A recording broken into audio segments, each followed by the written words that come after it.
स्वागत है आप सभी का हमारे चैनल एजुकेशनल रिसर्च पर। और आज हम बात करने वाले हैं बीपीएससी टीआरई 4 पेपर 2 हिस्ट्री महत्वपूर्ण प्रश्नों को हल करेंगे।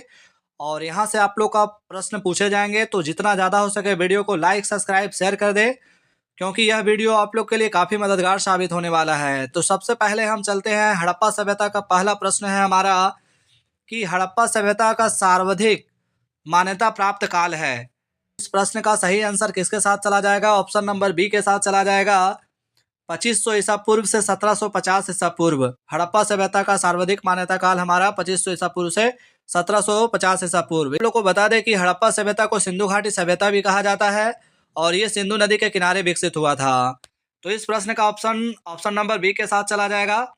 अब हम नेक्स्ट प्रश्न संख्या 2 की ओर चलते हैं, जिसमें से कह रहा है कि सिंधु घाटी की सभ्यता निम्नलिखित में से किस सभ्यता के समकालीन नहीं थी? तो इस प्रश्न का जो सही आंसर होगा ऑप्शन नंबर डी के साथ चला जाएगा, ग्रीक सभ्यता। यानी कि सिंधु घाटी की सभ्यता जो थी ग्रीक सभ्यता के समकालीन नहीं थी। वहीं आप लोग को बता देना चाहते हैं कि मेसोपोटामिया और मिस्र सभ्यता इसके समकालीन थे, तो आप लोग इसे अच्छे से नोट कर लीजिएगा। इसके अलावा सिंधु घाटी के महत्वपूर्ण शहर है जैसे कि हड़प्पा, मोहनजोदड़ो, रावी, हड़प्पा, मोहनजोदड़ो, लोथल, बनावली, कालीबंगा, चहुंदड़ो, इन सभी के बारे में भी हम विस्तार से अध्ययन करेंगे। तो प्रश्न संख्या 2 का सही आंसर ऑप्शन नंबर डी के साथ चला जाएगा। प्रश्न संख्या 3 हमारा कह रहा है कि सिंधु घाटी की सभ्यता कहाँ तक विस्तृत थी? यानी कि सिंधु घाटी सभ्यता जो थी कहाँ तक फैली हुई थी? तो इस प्रश्न का भी सही आंसर क्या हो जाएगा? सिंधु घाटी सभ्यता जो थी पंजाब, राजस्थान, गुजरात, उत्तर प्रदेश, हरियाणा, सिंध और बलूचिस्तान तक फैले हुए थे। ऑप्शन नंबर डी इसका करेक्ट आंसर होगा। अब हम नेक्स्ट प्रश्न की ओर चलते हैं। प्रश्न संख्या 4 कह रहा है कि सिंधु घाटी की सभ्यता में घोड़े के अवशेष कहाँ मिले हैं?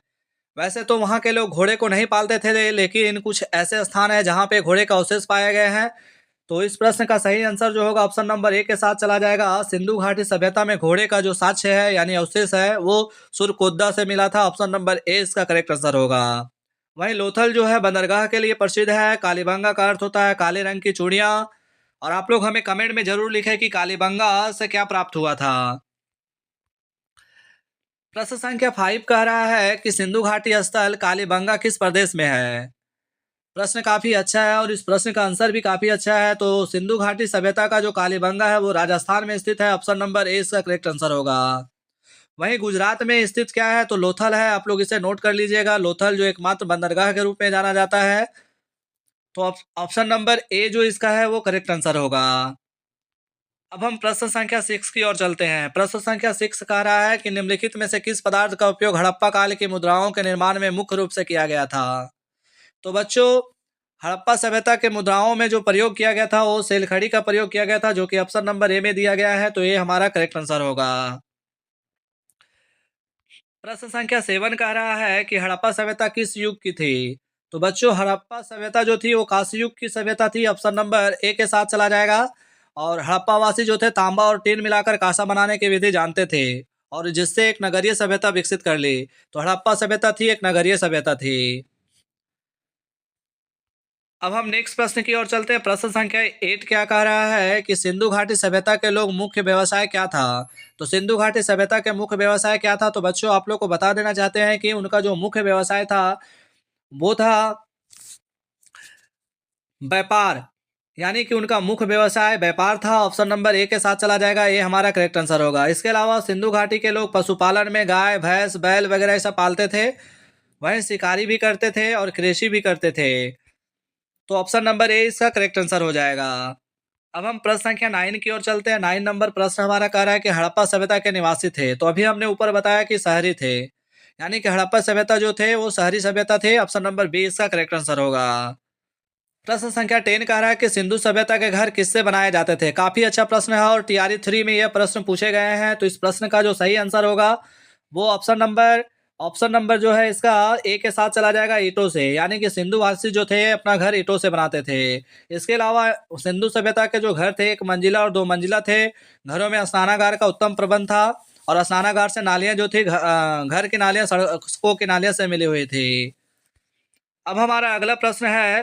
प्रश्न संख्या 11 कह रहा है कि हड़प्पा वासी किस वस्तु के उत्पादन में सर्वप्रथम थे? तो हड़प्पा वासी जो थे हड़प्पावासी जो थे कपास के उत्पादन में सर्वप्रथम थे, जो कि ऑप्शन नंबर सी में दिया गया है, तो सी हमारा करेक्ट आंसर हो जाएगा।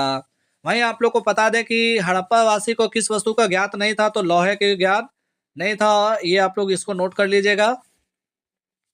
अगला जो हमारा प्रश्न है, प्रश्न संख्या 12 कह रहा है कि निम्नलिखित विद्वानों में से हड़प्पा सभ्यता का सर्वप्रथम खोजकर्ता कौन था। तो आप लोग को बता देते हैं कि हड़प्पा सभ्यता की खोज दयाराम साहनी के द्वारा कब किया गया था, 1921 ईस्वी में किया गया था। और वहीं कनिघम को भारतीय पुरातत्व का जनरल डायरेक्टर घोषित किया गया था। आप लोग इसे नोट करिएगा। आर.डी. बनर्जी के द्वारा हड़प्पा के एक स्थल यानी कि सिंधु सभ्यता के स्थल मोहनजोदड़ो की खोज की गई थी, कब, 1922 ईस्वी में।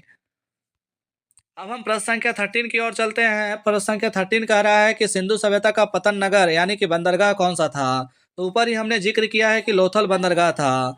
वहीं सिंधु घाटी सभ्यता में हल का साक्ष्य कहाँ से मिला, तो कालीबंगा से मिला था। आप लोग इसे नोट कर लीजिएगा। जबकि मृतकों का टीला किसे कहा जाता है, तो मोहनजोदड़ो को कहा जाता है। तो हमारा जो प्रश्न है कि सिंधु घाटी का बंदरगाह था, तो लोथल के साथ ऑप्शन नंबर बी के साथ चला जाएगा।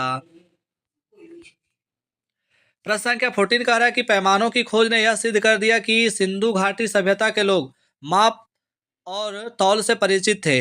यह खोज कहाँ पर हुई थी। तो बच्चों इस प्रश्न का जो सही आंसर होगा वो ऑप्शन नंबर हमारा चला जाएगा, ऑप्शन नंबर डी के साथ चला जाएगा, लोथल।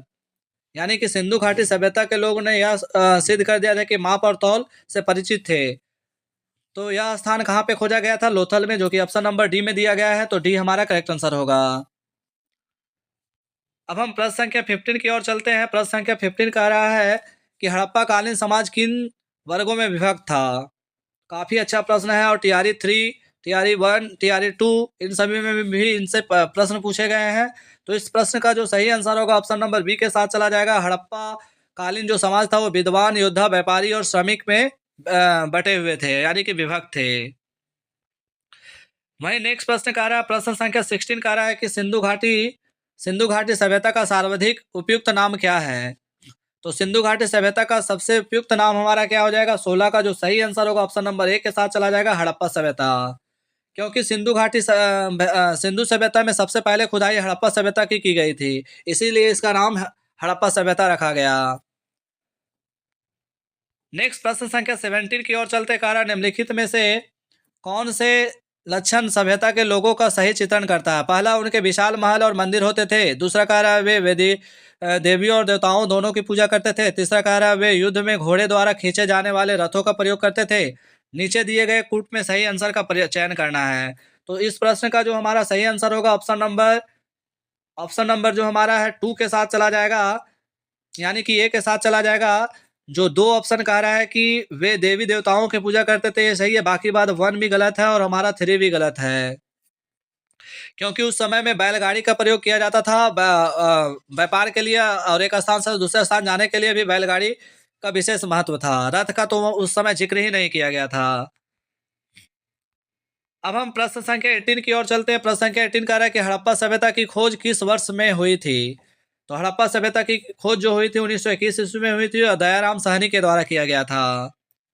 हड़प्पा किस नदी के किनारे है, तो रावी नदी के किनारे है। आप लोग इसे नोट कर लीजिएगा। हड़प्पा रावी नदी के किनारे है। मोहनजोदड़ो जो है सिंध नदी के किनारे है। और लोथल जो है सो भोगवा नदी के किनारे है। आप लोग इसे भी नोट करिएगा। वहीं प्रश्न संख्या 19 की ओर चलते हैं। साथी बच्चों जितना ज़्यादा हो सके वीडियो को लाइक, सब्सक्राइब, शेयर कर दे। प्रश्न संख्या 19 कह रहा है कि हड़प्पा सभ्यता के बारे में कौन सी युक्ति सही है। उन्हें अश्वमेध यज्ञ की जानकारी थी। गाय उनके लिए पवित्र थी। उन्होंने पशुपति का सम्मान करना आरंभ किया। और डी कह रहा है उनकी संस्कृति समानता स्थिर नहीं थी। तो इस प्रश्न का जो सही आंसर होने वाला है 19 में हमारा ऑप्शन नंबर सी के साथ चला जाएगा। उन्होंने पशुपति का सम्मान करना आरंभ किया था। अब हम प्रश्न संख्या 20 की ओर चलेंगे और आज का हमारा आखिरी प्रश्न है। प्रश्न संख्या 20 कह रहा है कि हड़प्पा के लोगों की सामाजिक पद्धति थी। तो वहाँ के लोगों की सामाजिक पद्धति क्या थी, उचित समतावादी थी। ऑप्शन नंबर ए के साथ चला जाएगा, ये हमारा करेक्ट आंसर होगा। ऐसे और भी प्रश्न हम बहुत जल्दी आप लोग को लेकर आएंगे और प्रीवियस ईयर से संबंधित भी प्रश्न करवाएंगे। तो आज के लिए इतना ही। नेक्स्ट वीडियो में हम नेक्स्ट प्रश्नों को हल करेंगे। धन्यवाद।